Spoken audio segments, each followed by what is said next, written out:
On est tous déjà arrivés dans une région où l'on ne connaît personne. Aucune rue, aucun monument, aucune tradition, rien. Même l'accent, on ne le comprend pas. Alors, dans ces moments-là, on a besoin d'un guide. Celui qui indique le chemin, qui connaît les secrets, qui partage sa culture. Et le guide aujourd'hui, c'est lui. Et pour l'aider dans son tour de France, il a fait appel à toutes les télés locales et régionales du pays. Tous ensemble, on a créé une émission ancrée au cœur des 36 000 communes et de leurs 60 millions d'histoires. Et vous allez voir que la proximité peut vous faire voir du pays. Cette émission, c'est Terre de France.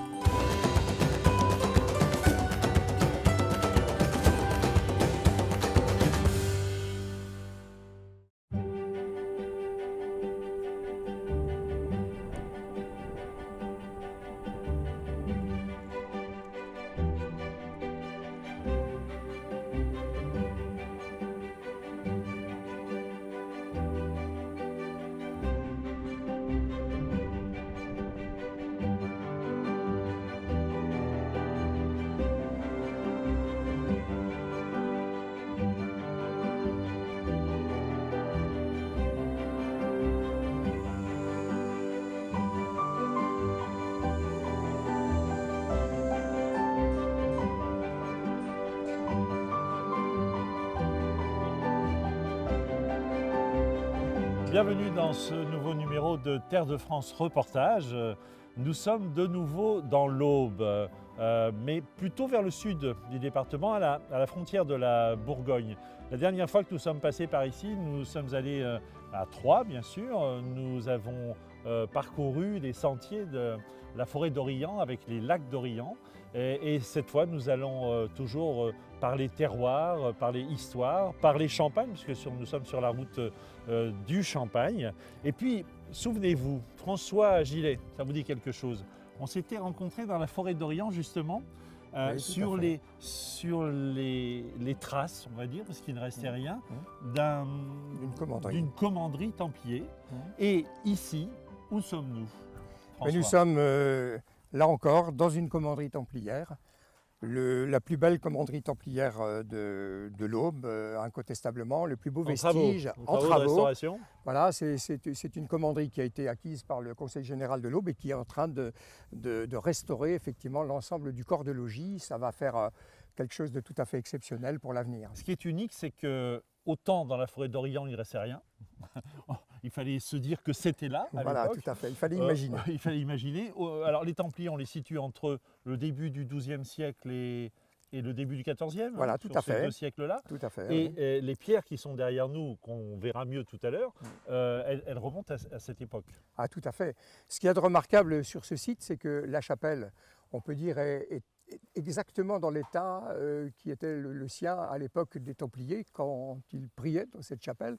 Et en face, le corps de logis, les spécialistes qui ont travaillé, qui ont étudié notamment les maçonneries, etc., viennent de nous démontrer effectivement que le corps de logis lui-même est encore d'époque templière, malgré l'importance des remaniements au XVIe siècle. Alors François et son épouse Valérie, qui se cache là-bas derrière, sont tous deux historiens. Vous êtes historien, vous vous intéressez beaucoup aux Templiers, beaucoup à votre région aussi. Oui, bien sûr. Vous avez écrit un livre, un ouvrage. Oui, il y a très longtemps, sur la commanderie d'Avaleur, d'ailleurs, en 1995. Alors ce que je vous propose, François, c'est de nous emmener à l'intérieur, même s'il y a des travaux. On va regarder un petit peu à quoi ça ressemblait et ça ressemblera dans quelques mois, puisque dans quelques mois les travaux sont terminés. Puis on ira voir la chapelle parce que je crois savoir qu'il y a une charpente assez extraordinaire. Tout à fait, une charpente qui date de la fondation de cette chapelle. Mais gothique. Qui est gothique. Qui est gothique. Qui est gothique. Alors, gothique roman. On va vous expliquer tout ça. On y va.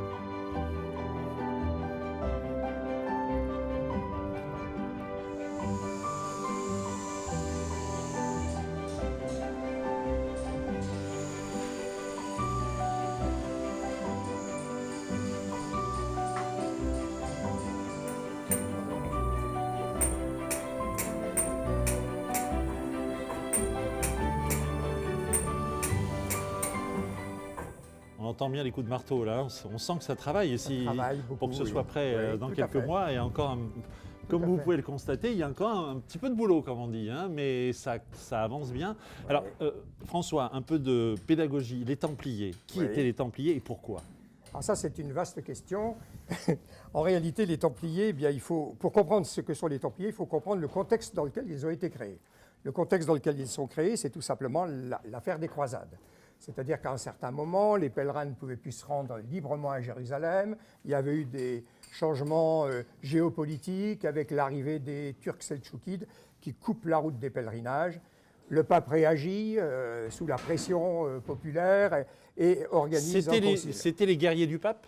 C'était les guerriers du pape, parce qu'effectivement, ce sont des gens qui sont devenus ensuite les guerriers du pape. Mais c'était avant tout des moines, c'est ça qui est paradoxal. C'est-à-dire qu'il fallait venir au secours, effectivement, de la croisade. Oui. Et pour aller au secours de la croisade, il fallait d'abord créer effectivement des richesses, parce qu'il fallait alimenter les campagnes d'Orient, oui. Il fallait trouver des subsides, et deuxièmement, il fallait des troupes d'élite. On n'avait pas encore le pétrole à l'époque, donc il fallait trouver autre chose. Oui, tout à fait, tout à fait. Alors, ce qui s'est passé, c'est qu'à Jérusalem, après la prise de Jérusalem par les croisés, la plupart des chevaliers sont rentrés en Occident, abandonnant un peu les États latins qui venaient d'être créés là-bas. Et à ce moment-là, effectivement, un certain nombre de chevaliers sur place, dont Hugues de Pint, qui est un seigneur local, eh bien, se sont émus de la situation locale, de la situation à Jérusalem, et sont venus au secours, en quelque sorte, des pèlerins pour les prendre en charge, les escorter, les protéger dans les endroits les plus difficiles, là où ils étaient rançonnés, attaqués.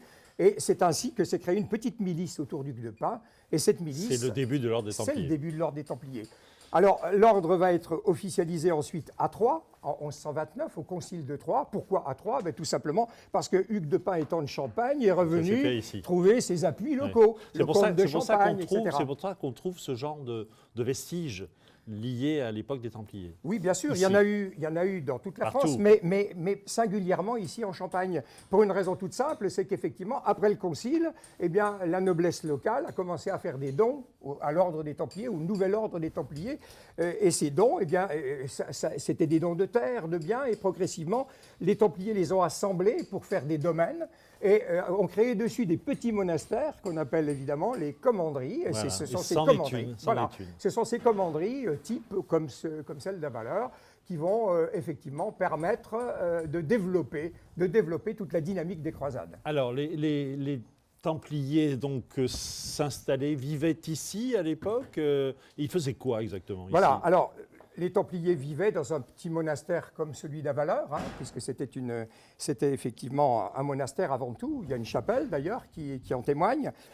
C'était des moines, ils priaient comme les moines cisterciens, mais ils avaient l'originalité effectivement de s'entraîner au métier des armes, peut-être pas dans les petites commanderies comme ici, c'était surtout en Orient, mais bref, ils étaient à la fois combattants et moines. Et en même temps, c'est des gens qui étaient extraordinairement bien structurés, qui exploitaient des domaines. C'était en quelque sorte l'encadrement, le personnel d'encadrement d'un petit domaine François, rural. Quand on parle du trésor des Templiers, c'est une légende, d'où viendrait ce trésor? Alors, le trésor des Templiers, c'est effectivement une légende qui date essentiellement du XIXe siècle. Et pourquoi s'est-elle constituée, cette légende? Eh bien, tout simplement parce que, effectivement, le développement de l'ordre du Temple va être très chaotique. Dans un premier temps, on construit des petites commanderies, on les aménage partout, on récupère des territoires de plus en plus vastes, non seulement en Champagne, mais bien sûr dans toute la France et je dirais dans une bonne partie de l'Europe. Ça va depuis le Portugal jusqu'en Belgique, l'Angleterre, l'Italie, etc. Et il y a donc une espèce de développement fantastique de cet ordre qui va devenir très puissant, très productif, très riche, et évidemment parce que les campagnes là-bas coûtaient très cher. Et puis il fallait en plus recruter à l'arrière des Templiers, parce que les campagnes d'Orient, c'était aussi quelque chose de militairement très délicat. C'est le fruit de ce développement voilà. dont on a fait un trésor et dont on a fait une légende. C'est-à-dire que comme les Templiers vont avoir effectivement une fin dramatique, avec effectivement Philippe le Bel. En 1307, il va faire arrêter tous les Templiers. Pourquoi cette situation? Eh bien parce que d'une part, Jérusalem avait été reprise par les musulmans. Saint-Jean d'Acre était la dernière place forte qui va tomber en 1291. À partir de là, le royaume latin là-bas disparaît. Et effectivement, on n'a plus besoin. Voilà, c'est une perte d'objectif. Mais ils ont toujours leur richesse foncière. Ce n'est pas monétaire, c'est foncière. Et ça a créé effectivement le mythe d'un ordre qui a conservé par-devers soi un trésor. C'est plus complexe que ça dans la réalité. On va voir la chapelle où il priait, je suppose. Voilà, ils priaient. Effectivement, on peut considérer que la chapelle n'a pas bougé depuis qu'ils étaient Allez. là. Attention, parce qu'on est vraiment sur un chantier. Hein. Je ne sais pas si vous le voyez, mais on est vraiment sur un chantier. Ouais, on va essayer de ne pas tomber.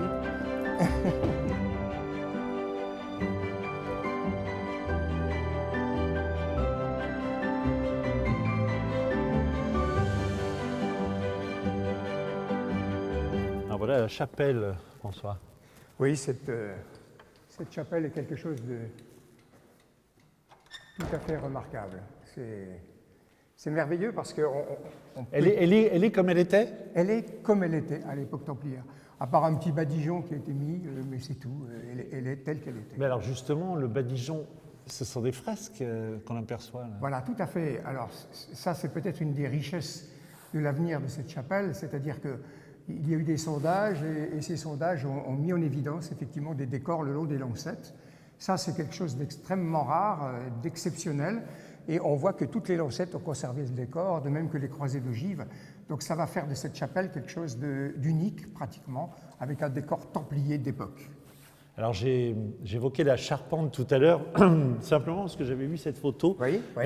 On va aller faire quelques images là-haut. Qu'est-ce qu'elle a d'extraordinaire, cette charpente? La charpente là-haut est très intéressante parce qu'elle est typique d'ailleurs du gothique. C'est-à-dire qu'elle est d'époque d'abord, hein. Oui. Elle est du XIIIe siècle, comme Oui. la chapelle, Oui. ce qui est rare quand même. C'est une des charpentes les plus anciennes de notre région. Et son intérêt, c'est qu'elle est typique effectivement des charpentes gothiques. C'est-à-dire qu'à l'époque romane, il y avait des voûtes en plein cintre, on reposait directement les charpentes sur les voûtes. Donc le poids de la voilà. toiture, on va dire, Voilà. reposé sur les voûtes. Sur des voûtes particulièrement solides. Oui. Là, le plein cintre était quelque chose de solide. Donc le poids s'appuie sur les murs porteurs et non plus sur Voilà, sur la voûte. Ce qui permet de faire des constructions beaucoup plus Et on importantes. vient de comprendre grâce à vous quelle est la différence entre le roman, le gothique et pourquoi. Un petit peu. Et surtout pourquoi. Donc cette chapelle va être restaurée, François? Oui, bien sûr, elle appartient à la ville de Bar-sur-Seine et la ville de Bar-sur-Seine a l'intention de refaire déjà dans un premier temps la couverture. Là, il y a une couverture provisoire et effectivement, lorsqu'elle sera hors d'eau, après on pourra envisager la restauration des fresques, etc. et lui donner son lustre ancien. C'est votre passion. Hein. Depuis qu'on se connaît, depuis la forêt d'Orient, on sent que vous avez envie que ce patrimoine vive et puisse être transmis aux générations futures. Bien sûr, je crois que c'est une mission importante parce que c'est tout un pan de notre histoire, ce sont nos racines et les racines pour chacun d'entre nous, c'est une façon de se situer dans le monde et c'est fantastique. Et puis François, je crois que vous avez même découvert des poteries de l'époque des Templiers. Oui, tout à fait. En 92, avec Valérie, lorsqu'on a fouillé donc une cave, on a retrouvé un dépotoir tout simplement archéologique, donc avec des céramiques nombreuses, une cinquantaine, des grès aussi, etc., avec des tasses, des pichets, un peu de verre, etc. Et l'ensemble est datable de la fin du XIIIe, disons début XIVe siècle, c'est-à-dire la période de la suppression de l'ordre du Temple. C'est très intéressant, très émouvant de dire que les pichets qu'on a pu retrouver sont effectivement peut-être ceux de nos Templiers de la Valeur. Exactement. Et ce qui est troublant aussi, c'est qu'on voit encore les doigts du potier à l'intérieur de la terre et du grès. Et ce qu'il y a de remarquable, c'est qu'en plus, on connaît ici l'identité des derniers Templiers parce qu'ils sont arrêtés au moment du procès. Il y a notamment Chrétien de Bissé, qui est quelqu'un qui, pour nous, est affectivement encore très présent parce qu'effectivement, c'est peut-être sa tasse ou son pichet. C'est ça qui est merveilleux. Est-ce que vous connaissez un jeune homme de 23 ans qui est en train de, c'est pas une colle, qui est en train de restaurer un château à 23 ans. Il a acquis un château quasiment en ruine, c'est ça, hein? Oui, tout à fait, qui est ce jeune homme? Comment oui, alors s'appelle-t-il? effectivement, c'est un jeune qui s'appelle donc Guyot, tout simplement, et qui fait partie d'une famille très connue pour sa passion pour le patrimoine. C'est un garçon qui, par tradition familiale, acquiert ce château avec avec l'ambition effectivement de le restaurer et Voilà. de le restituer au Il public. a commencé par C'est le merveilleux. château, puis le parc. Et avec Canal 32 qui nous accueille ici dans l'Aube, eh bien, nous allons lui rendre une petite visite. 23 ans, vous imaginez? Ouais. Merci François. C'est merveilleux. À seulement 23 ans, Édouard est propriétaire d'un château de 60 hectares. C'est pas banal, mais justement, c'est ça qui est amusant, c'est que les gens découvrent que voilà, même si on n'a pas de diplôme, même si on n'a pas d'argent, on peut, voilà, avec un peu de volonté et un peu d'envie, on peut aller voir une banque et sur un pari un peu fou, monter un dossier en quelques semaines, faire une proposition, si elle est acceptée, réussir à lever des fonds et après démarrer l'aventure. Mais tout ça, c'est du poker, c'est complètement du poker. Et quand ça marche, ouais, on remercie le ciel ou le destin, je ne sais pas qui, mais on est heureux d'être là et après on se donne tous les moyens et on ne compte pas ses heures, évidemment, on ne compte pas ses heures ni son travail pour arriver à ses fins. Et moi, mon but, c'est vraiment de restaurer le château et de développer un maximum d'activités parce qu'il y a un potentiel incroyable ici. Et du travail, il va en falloir. Il y a 1 an et demi, Édouard découvre le château. 6 mois plus tard, il achète la propriété en ruine pour 500 000 €. Cet hiver, lui et une quarantaine de bénévoles retapent une partie de la demeure. Ça, c'est une photo du grand couloir de la cave où on a retrouvé des égouttoirs à bouteilles de champagne et on en a réinstallé près de 800. Donc maintenant, c'est un côté très, très sympa, très champêtre. Mais effectivement, oui, voilà, ça, c'est les caves avant travaux où on voit un peu les gravats au sol, les enduits complètement verdâtres à cause de l'humidité. Ce que Édouard aime le plus, c'est faire revivre les lieux. Trouver des couleurs, des odeurs, des ambiances. Et on a l'impression d'être dans un film. Voilà, c'est un peu un film du 19e siècle où on a l'impression que voilà, il y a des cuisinières qui travaillent en cuisine. Ici, qu'il y a le maître de chai qui est en train de préparer sa prochaine cuvée de champagne. Enfin bon, on imagine plein de choses et c'est complètement euphorique en fait. Surtout du point de vue du propriétaire. Après 6 mois de travaux, oui. Mais voilà, l'émotion, elle est créée par le lieu, pas par mon travail. Ce serait prétentieux de dire ça. Donc c'est vraiment le lieu qui est magique. Un lieu magique et un travail colossal qu'Édouard aime faire découvrir aux visiteurs. Le château de Vaux ouvre ses portes au public jusqu'au mois de novembre.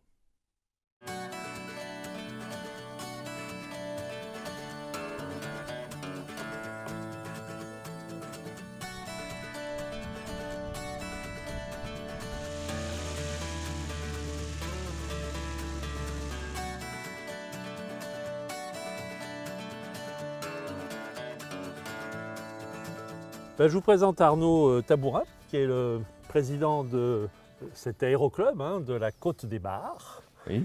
Et pourquoi on est venu chez Arnaud? Simplement parce qu'on va survoler toute la région, des vignobles, des caves, des maisons aussi, parce qu'il y a de jolies pierres ici. Tout à fait. Et vous verrez que vue d'avion, c'est assez exceptionnel. Et puis aussi parce que il y a quelques mois de cela, toute la région a été classée à l'UNESCO, c'est ça? A été inscrite, Inscrite oui, au patrimoine de l'UNESCO. mondial de l'UNESCO. Mondial de l'UNESCO. Voilà. C'était une revendication, Arnaud? C'était C'était une vraie volonté? Oui, c'était une vraie volonté. On avait déjà échoué une première fois. Et puis, le dossier a été réactivé. Oui. Et cette fois-ci, ça a passé. Et en plus, à l'unanimité. On a été inscrit grâce à l'unanimité de tous les pays qui ont décidé cette inscription. Qu'est-ce qui a pesé le plus lourd d'après vous? C'est quoi? C'est la vigne? C'est le champagne? C'est Je sont les crois, villages? le produit et tout ce qui va autour, même son industrialisation. Oui. Je pense que l'industrialisation, même si elle est reconnue dans la Champagne, elle n'a rien entamé au caractère et au paysage de cette Champagne. Alors Voilà. vous avez emmené Maxime de Canal 32 Oui, j'en pour faire les images. Il y avait un petit peu de vent, je crois, ça bougeait pas mal. Ça bougeait un petit Jour-là, le peu, pauvre c'est-à-dire Maxime, qu'on aurait pu partir un tout petit peu plus tôt. il n'était pas à la fête, le pauvre Non, Maxime. il n'a pas été Bon, très bah, ça à la fait fête rien. sur la fin du voyage. Sur la fin du voyage. Il a fait Voilà. des images, c'est l'avion ou c'est à peu Oui. près le même ou Oui, oui, c'est l'équivalent? exactement. C'est C'est celui-là. exactement celui-là. Et écoutez, on décolle. Allez, Allez, c'est parti. on met les gaz et on est parti. Et c'est parti.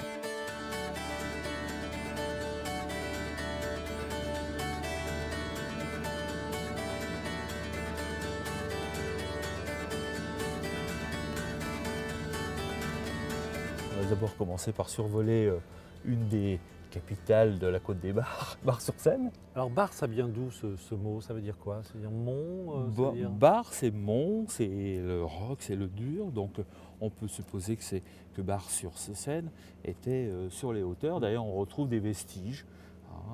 Le mont sur la Seine. Voilà, et le mont tout à sur fait. l'Aube. Et le etc. mont sur. Voilà. Alors tout à après, fait. donc vous avez pris la direction de Alors on a pris la direction de la vallée de l'Ours, la vallée de l'Ars. deux petites rivières. Voilà, qui- deux rivières et deux vallées qui se séparent et qui viennent se jeter dans la Seine. Oui, qui est le grand ce fleuve. hein. Oui. Tout à fait.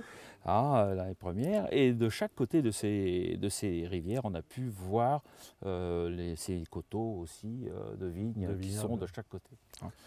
Alors ensuite, nous sommes allés sur Nigloland, Oui. qui Qui est un des grands parcs d'attractions. en tout à France, fait. hein. Tout à fait, c'est le 3e parc d'attractions français. Et ensuite, nous avons poursuivi sur Bar-sur-Aube. Oui. Voilà. Et Bar-sur-Aube, après, c'est retour ici. Non, Bar-sur-Aube, on a été poursuivi parce que de Bar-sur-Aube, on est vraiment très près de Colombelles et deux églises. Évidemment. On n'a pas pu faire autrement que d'aller survoler la Boissière Oui. et ensuite la Croix de Lorraine Oui. avec son mémorial. À Colombey et Voilà. la maison du général de Gaulle. La maison du général de Gaulle. Voilà. Qui est à combien d'ici en kilomètres à peu près? Oh, en kilomètres, il faut compter. Si c'est en ligne droite, en avion, ça va très très Oui, vite. évidemment, évidemment. Mais en voiture, il faudra compter bien 60 km Oui, quand même. environ. Hein. Bar-sur-Aube, c'est 40 km à peu près d'ici. Et puis, en poursuivant encore, nous sommes allés au-dessus d'Hérissé, ce fameux village qui possède ces 3 anciens villages, qui est le plus grand terroir viticole de la Champagne, avec ses 880 hectares. Et oui, c'est 300 vignerons. Et ses 300 Et son vignerons. célèbre Tout à fait, rosé d'Hérissé. Eh bien, on y va Voilà, maintenant. On y va. Merci beaucoup Arnaud pour Mais ces belles Je images. vous en prie, Jacques. Merci.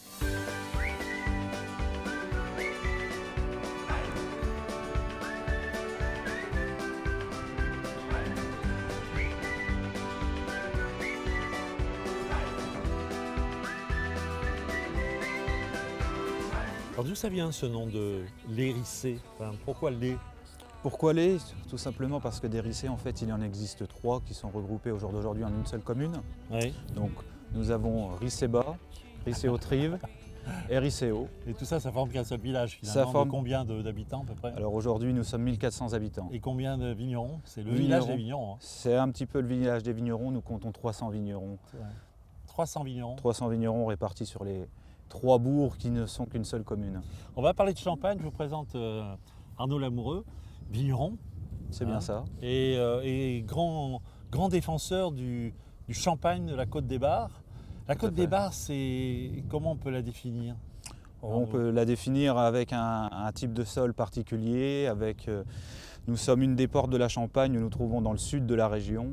Oui. Donc ce sont déjà des particularités Oui. méconnues. Il faut expliquer, parce qu'on ne le sait pas forcément, que la Champagne, ben, c'est la Marne, hein, c'est Reims, c'est Épernay, c'est tout ce qu'on connaît. Et puis un petit peu plus au sud, ici c'est l'Aube. C'est l'Aube, c'est le C'est la département de Champagne l'Aube. aussi, c'est le Champagne aussi. C'est aussi le Champagne, c'est aussi l'appellation. Et l'Hérissé est le plus grand terroir de Champagne, donc on peut apercevoir derrière nous les 866 hectares de vignes. Oui. Et nous sommes la seule commune à pouvoir exploiter les 3 appellations champenoises, à savoir le rosé d'Hérissé, le coteau champenois et forcément le champagne. Alors l'Hérissé, c'est connu notamment, pas seulement, mais notamment pour son rosé d'Hérissé. Qu'est-ce que c'est? C'est un champagne rosé ou c'est un rosé? Non, le rosé d'Hérissé, c'est un vin tranquille qui est produit que... Tranquille, ça veut dire sans bulle. hein. Tout à fait. Voilà. Pour nous, c'est une évidence, mais c'est vrai qu'il faut le préciser. Donc le rosé d'Hérissé, c'est un vin sans bulle, qui est rosé, qui est produit à base de pinot noir et qui est produit que certaines années quand les conditions sont favorables. Ah oui, mais C'est un des rares rosés qui se garde. Voilà, c'est un rosé de garde presque. Tout à fait. Bon. Et ici, quelle est la particularité du champagne de cette région? La particularité, c'est qu'en fait, on a des champagnes très divers parce que la Côte des Bars, c'est quand même une région très étendue au sein de la Champagne. Il y a de nombreux récoltants manipulants, donc 2 vignerons qui fabriquent le champagne. Chacun y apporte sa touche personnelle et forcément, avec la diversité, la magie de l'assemblage, on arrive à faire des choses de très grande qualité. Et ici, on est à 2 pas de la Bourgogne. Hein. La Bourgogne Est-ce se que trouve... Ça a une influence? Oui, la Bourgogne est à combien La- là? La Bourgogne est à 2 km. Oui, voilà, donc on est vraiment à la frontière de la Bourgogne. Ça a une influence bourguignonne sur ce champagne? Certainement, mais déjà au niveau des familles, il y a beaucoup de gens qui habitent notre village qui sont issus de souches bourguignonnes. Et quand on a été chahuté par l'histoire, un coup champenois, un coup bourguignon. Oui, bon, le cœur balance entre les deux, quoi. C'est un peu Non, bourguignon, un peu nous sommes champagne. champenois, nous le revendiquons, nous en sommes très fiers, mais on ne peut pas s'abstraire des relations qu'on a eues par le passé avec nos confrères. Avec un peu de sang bourguignon. Bon, on continue, on va aller voir un peu les Eh recettes. ben, on va parler de tout ça ensemble et on va descendre au village.